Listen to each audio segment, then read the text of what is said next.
आपण जे बोललेले आहात, की आत्तापर्यंत, की राजकारणामध्ये तुम्ही का आलात, कशामुळे आलात? तर मला असं वाटतं, की तुमच्या घरामध्ये राजकीय वारसा आहे. तुमचे बंधू हे सन्माननीय राजूभाऊ शिंदे गेले 25 ते 30 वर्ष जनसेवा करतायत. लोकांच्या आग्रहाखातीर त्यांनी तुम्हाला विनंती केली जनताने, की तुमच्या घरातला एक कुणीतरी मान्यवर पाहिजे, की जो आमचं प्रतिनिधित्व करेल.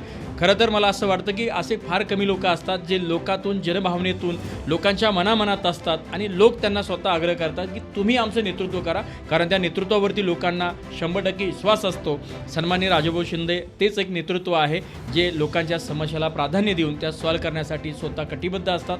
रात्र दिवसाचा विचार न करता त्यांनी काम केलेले आहेत. असं जनभावनांचा मी जेव्हा प्रश्न विचार लोकांना तेव्हा त्यामध्ये बोललं जातं आहे. तर मला एक माझा तुम्हाला प्रश्न असेल, की आता तुम्ही लोकांना हे सगळ्या गोष्टी सांगितलेल्या आहेत. लोकांना तुम्ही जनतेला अजून काय आव्हान कराल तुम्ही? जनतेला मी एकच आवाहन करेन का बाबा येणाऱ्या 15 तारखेला शिट्टी ही माझी निशाणी आहे. आता शिट्टी तुमच्यामुळं मी निशाणी घेतली म्हणा का बाबा शिट्टी ही आपल्या याच्यानं आली आपल्याला, तर त्याच्यासाठी मी म्हणतो मुस्लिम बांधव म्हणू, हिंदू बांधव म्हणतो आणि दलित बांधवाला म्हणतो का मला प्रचंड मताने विजय करा. वा, नक्कीच. मला तरी अशी गॅरंटी आहे, की जिथे लोकांनी स्वतःने तुम्हाला फॉर्म भरायला लावला आहे, मुस्लिम बांधव असतील, दलित बांधव असतील, हिंदू बांधव असतील किंवा अजून आपले ओबीसी बांधव असतील, ज्या ज्या भागामध्ये राहणारी सगळीच आपली मान्यवर आहेत.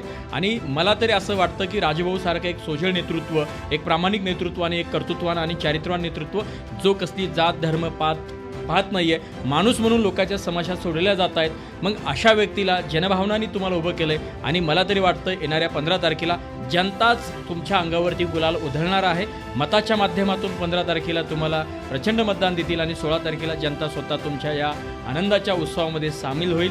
हा यामध्ये खूप चांगला संदेश लोकांनीच तुम्हाला या ठिकाणी दिलेला आहे.